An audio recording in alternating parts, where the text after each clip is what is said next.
Hello everyone, welcome back to my channel. I'm in Edinburgh. I'm not in England, I'm in Scotland. I didn't vlog any of the journey because we did this massive car chat on the way to Wales, about a week ago. So I was like, I won't do another car chat, don't want to bore you. We've just arrived at our Airbnb. We actually, if you don't know, my boyfriend and I come to Edinburgh every year to the Fringe Festival. We love it. We spend a few days here, see loads of shows, theatre, comedy, have lots to drink and lots to eat, and it's just a very nice time. We're terribly cultured. We're very cultured. We love the arts. So we're here for a few days. We've actually arrived early. Normally we leave and get here in the sort of late afternoon, evening. This time we left our house at before 7 AM, and so that means we got here at about 11ish. And so we've been to the gym. We're both in our gym kits. We've then been for lunch, and we've just arrived at our Airbnb. And I'll just give you a little tour. It's very nice. So this is the living room. With a lovely feature wall over here.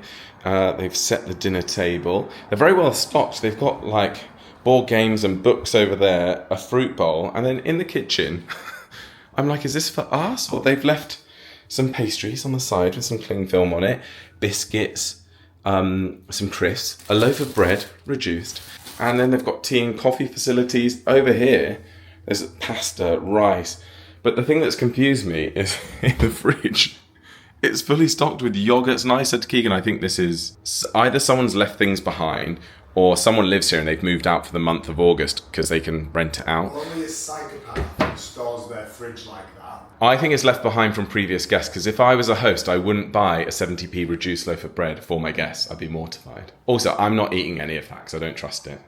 Yeah. Anyway, not that I'm suspicious or anything. In here is the bedroom, which is very nice. Look at the nonchalant way they've done the blanket and towels. Excuse Keegan's bag and all of my stuff. When we come in, we just dump everything on the floor. It kind of ruins the tour. But yeah, very nice. I love the wood effect on the wall over here. That's full of bedding and all sorts, so not usable for us. And then in here, we have the bathroom, which again, fully stocked with different things, fully stocked over here. So very pleased with it. I mean, the first year we came, we stayed in an amazing place. We tried to book that again this time. And it was so expensive, literally thousands of pounds for 3 nights. Sorry about the sirens, the windows are open and we are in the middle of Edinburgh. This is actually the closest into town that we've stayed. Normally we stay a bit further out, so this was a good deal. Can't remember how much we paid, but it wasn't thousands, which was good. But yeah. Thousands for 3 nights. I think we paid about 700 for 3 nights, so it's not like extortionate, but then you're like, actually, that is a lot of money still. We've just gotten immune to the higher prices now with the cost of living stuff. And they obviously put the prices up because it's Edinburgh Fringe and people will pay anything to come here. But anyway, we've got some admin to do, got a holiday to book, and then we're gonna get showered, get changed, head into town and start booking shows. We've only booked 1 so far, but we like to do it on arrival, but I'll talk to you more about that in a bit. Welcome to Assembly Festival. Please turn your mobile phones to silent. After the show, check out lovethefringe.com.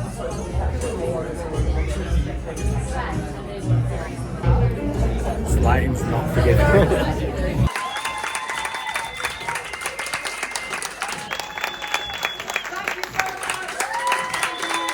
Right, we've seen 2 shows. 1 dud, not funny at all, we left early. 1 brilliant, we've just come out of one show called Diva from Hell. Is it From Hell? From Hell, yeah. Diva from Hell.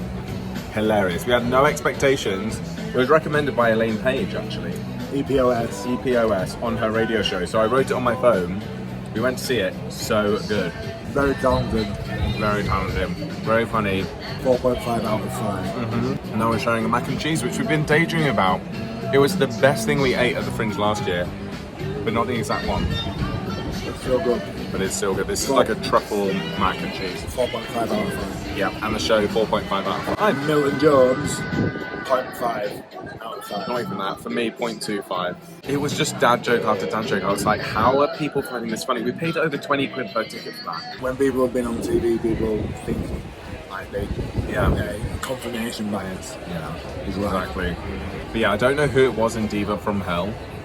Don't know his name. We'll find out. We'll report back. That he was absolutely brilliant. Very talented. Very talented. Good morning, guys. Excuse the hair. It's it's doing its own thing today. I look great. You look fantastic as always. We're up bright and early. We're on our way to the gym. We've got a coffee from our local little coffee shop opposite where we are called Press Coffee. So we're off to get a workout in at the Fringe. Nothing worthwhile starts until the afternoon because it's sort of like the kids' Fringe in the mornings, isn't it? So we're gonna utilise the morning for us. Might do some tourism bits, and then we've got shows booked from this afternoon onwards. From 2 o'clock. From 2 o'clock. The first one is called Mind Your Knees. Mind Your Knees. I can't wait to see that. Well, we've just had a lovely breakfast, avocado on toast, so lovely I forgot to film it.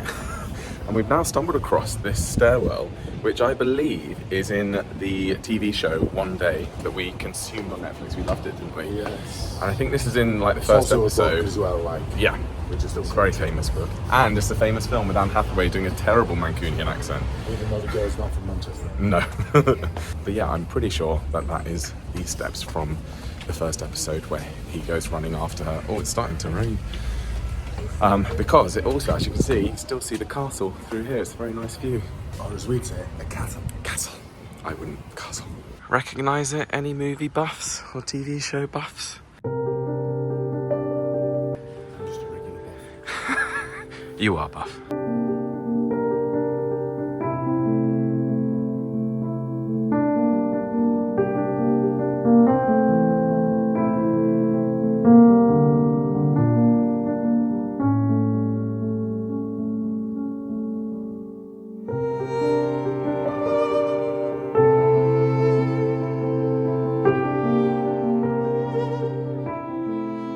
We've actually come to a new part of town I've not been in before, just to see what else there is to offer. I mean, this is my 5th time in Edinburgh, I think, so I have seen bits of it, but I wouldn't say I know my way around. Lady Lawson Street. We just saw one called Lady Wind, just no street on the end. It was a street. Lady Wind. Where do you live, Lady Wind? We're in Newtown now, and Jollibee, we actually had that in Cardiff for the first time, and it was so good. Wasn't it good fried chicken? Yeah. Really nice. I Very- think it's from Hong Kong. Not greasy. Not greasy at all. It was really nice. Dead sunny. This is the thing in Scotland. Come prepared for rain, and in the next minute, Snow. bright sun. Next, snow. Yeah, in fact, I'm getting a bit warm now. It's hot. Hot.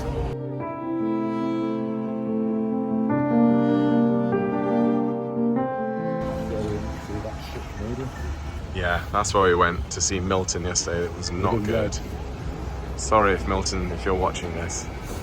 An hour is too much. It is too much. We lasted 15 minutes. We did half an hour. Did we? Yeah.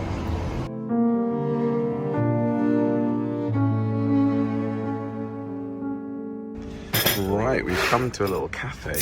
Got a cold drink and got a cookie that's got this Kinder Hippo on it. I can't remember what they're called. A kipper. Yes, exactly that. And Keegan's gone for a Malteser Tiffin. Lovely. This is cool. What is this place called, Keegan? Saints Coffee. Coffee Saints or something? Come to Scotland and not have iron brew. No. You're dead Scottish now. You're going to grow a ginger beard. It's supposed to be good for hangovers, iron brew. So we've come into somewhere called the Makers Market. This used to be a church. Yeah. Well, it's quite medieval. But now it's like this is like a permanent fixture, I think. Could be wrong.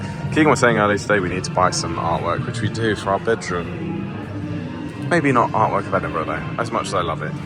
We've also just stumbled upon this place, part of the University of Edinburgh, and Keegan has rightly pointed out that this is at the very start of the TV series One Day, where the graduates are all having a party in this square. Anyone recognise it? This vlog is basically turning into a one day tour.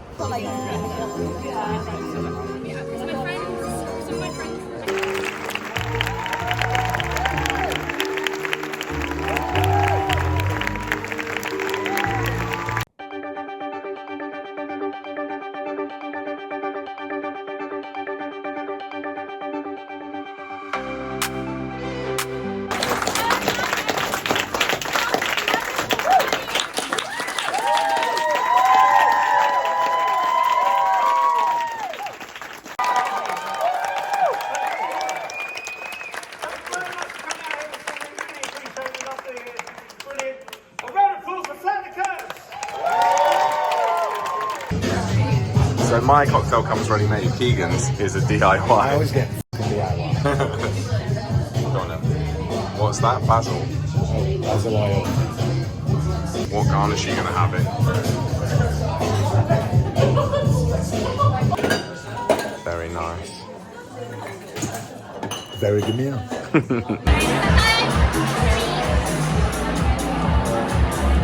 Okay. The toilet. You can see it later. It's like man that starts in the morning.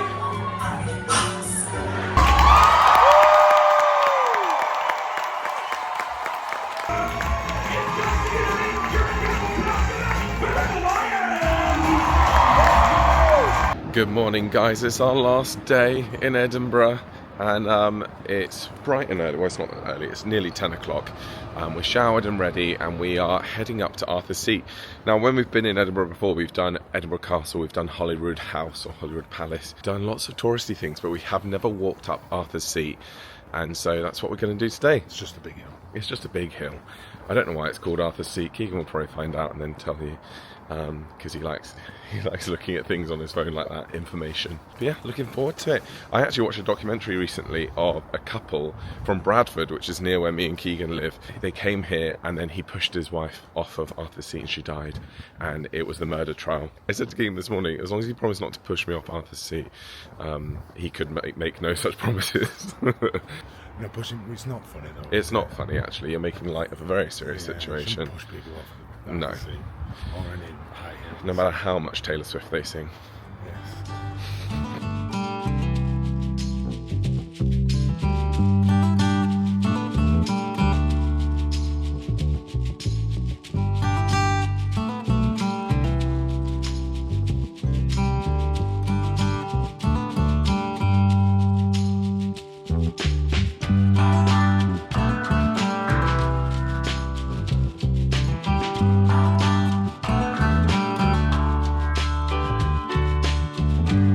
I fear Keegan's taken us the hardest way. I'm not a mountain goat. How am I going to get up there?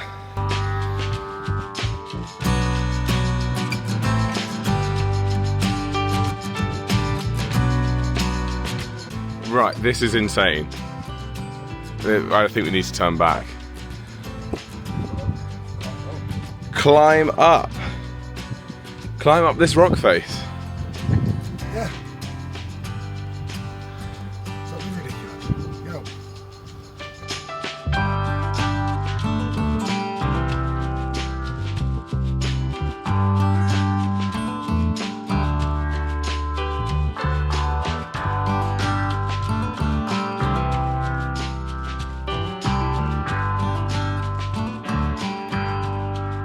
We're on our way down.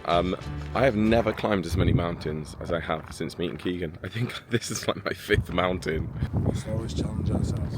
Say it again. We must always be challenging ourselves. Think of all the mountains that you've climbed up. Metaphorically. Exactly, that's the word I was looking Yeah. for. I'm amazed. You look like Tintin right now. This is Ginger.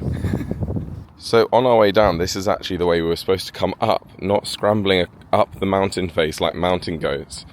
But we did save a lot of time. I think Keegan was like, I think we cut out an hour by scrambling up the rock face. So that is the unofficial way. This is the official way, I think. These houses are very cute. I mean, obviously, I wouldn't paint mine pink, but and certainly wouldn't put a red front door on if I had pink and red. Joel has a thing for the colour of front doors. Like it's like a mild obsession. I love. Doesn't talk about it often enough. It's The colour of front doors is really important. I mean, my front door at home is red, like my house in London, but it's the rest of the house isn't pink. Anyway, I just think these are gorgeous. Look how lovely and cute that is. Look at that door up there. Oh, so sweet. Come on, my darling. He's looking at how much our house is worth. There's a house for sale up there, and I've asked Keegan to have a look. Oh, right, we're back home with a coffee. We're going to get showered, get changed, and then head for brunch/lunch. And our first show's at 2, but it's just gone 11. But I thought I'd update you with reviews of the shows, because I've been filming some like B-roll, but not been telling you about it. So I gave you a review of the first day that we arrived on Monday. Second day, so yesterday. So the first show we went to was Come Dine With Me, which was Come Dine With Me the musical, I don't know if everyone knows or if it's just a UK thing. Come Dine With Me is a competition on TV, reality TV show where 4 people cook for each other and they rate each other based on like the food quality, the hosting, like basically dinner parties. So they made it into a musical. It was very fun. It was very easy watching. It wasn't like amazing. I can't see it transferring anywhere like to the West End or anything like that. I think I gave it like a 3 out of 5. I think Keegan gave it a 3.5 out of 5. It was good. It was fun. Then we saw Karen, which was a complete curveball. Neither of us knew anything about it. Went in and it was 5-star, 5 out of 5. Absolutely loved it. Both of us loved it. Both of us rated it 5 stars. It was a one-woman show and it was basically about this woman who's in her 30s and she gets dumped by her partner. And he's having an affair with her co-worker. And it doesn't sound funny, but it's so funny. She is such a talented performer and she wrote it herself as well. I can't remember her name, I think it's Sarah or something. She was so funny. I could see it being made into a sitcom and I was like, if I was to do a show at Edinburgh, it'd be something like that, where it was basically one long monologue and her having conversations with people. You can't hear the other people. Then we went to the Boozical. Now we went to this show before, it's called the Thinking Drinkers Boozical. Last year it was the Thinking Drinkers pub quiz, and included in your ticket price you got 5 drinks in a bag. Some were shots, some were beers and stuff. And their whole thing is about sort of being mindful, very mindful about drinking. So the show is filled with like, it's very fun, but it's filled with like facts of the drinks, and they take you through each drink and explain to you like some of the history of it or things like that. Last year was in the theme of a pub quiz, so you were literally doing a quiz. This one was a musical, so they had 3 women who were brilliant. They were performing like a troupe together, and it was very funny. They were talking about the history of pubs and all sorts whilst we were all getting wasted. The Boozical, I think I gave like 3 stars. It's hard to compare it to anything else because it's... You're a very harsh critic, Joe. I am very harsh. You can't impress me easily. But that is why, for example, Karen, 5 stars, that means a lot coming from me. I'm not just one of these people that just gives round of applause for anything. Do you know what I mean? Yeah, but I feel like you don't mark things on their individual merit. So you're right, the Boozical, for what it was, it probably was a 4 or 4.5 out of 5. 4-star show. I don't know. It's called a difference of opinion, babe. Okay? Yeah.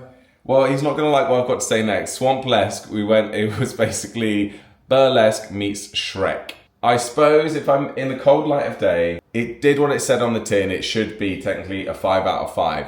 I did not enjoy it very much. I didn't think... Miserable. I just thought it wasn't very talented. There was not much talent on display until one woman came on and sang. Basically, they were all dressed up in Shrek characters. Like, you've got Lord Farquaad, you've got Shrek, you've got Donkey. But they're all lip syncing to songs. Some were Shrek soundtrack songs. Some were like, I don't know, Celine Dion or Whitney Houston, whatever. They were dancing up and down. They were dancing. They would get their boobs out with nipple tassels. A man would get his arse out. It was burlesque. It was burlesque. And there were no raw bums out. No, not like yours right now. And there's a mirror behind you, though. There was... the man in the roller skates was excellent. The only 2 talented people in that cast was the woman who was Princess Fiona, who could sing. She wasn't lip syncing, she was singing. And the man in the roller skates who was roller skating around the stage. Joel isn't taking into consideration the nostalgia of what Shrek is to millennials. The audience went wild. The audience, it was a fantastic atmosphere.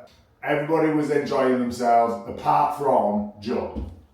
I was enjoying it. Like, I was sat there, like, smiling internally. Probably not externally.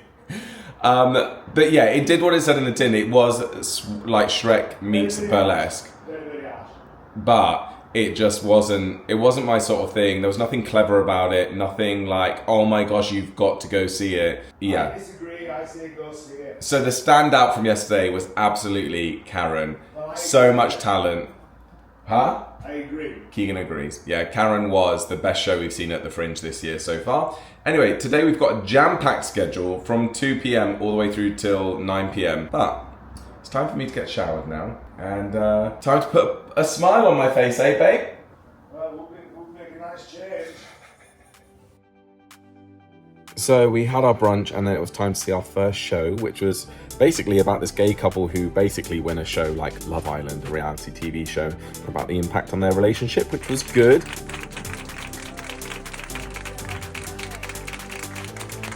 Then we saw Look After Your Knees, which was weird, but very, very good as well. Jamie Finn, he was also very humorous, quite funny. I give him 3 stars.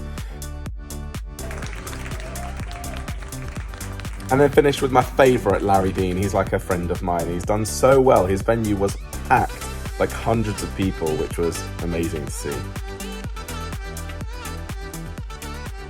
And that is the end of this video, guys. I'm sorry, as I was editing this, I was like, does anyone even care about these reviews for these shows, which you probably will never see? But you know what? I hope you enjoyed it. I really enjoyed going to Edinburgh and editing this video back. Don't forget, if you'd like to become a channel member and get exclusive members-only videos, then click join next to subscribe. If you're not subscribed, why not? It's free. You can just click it and then my videos will appear in your subscription box so that you never miss a video. But yeah, anyway, guys, I will see you on Sunday for another video. Bye.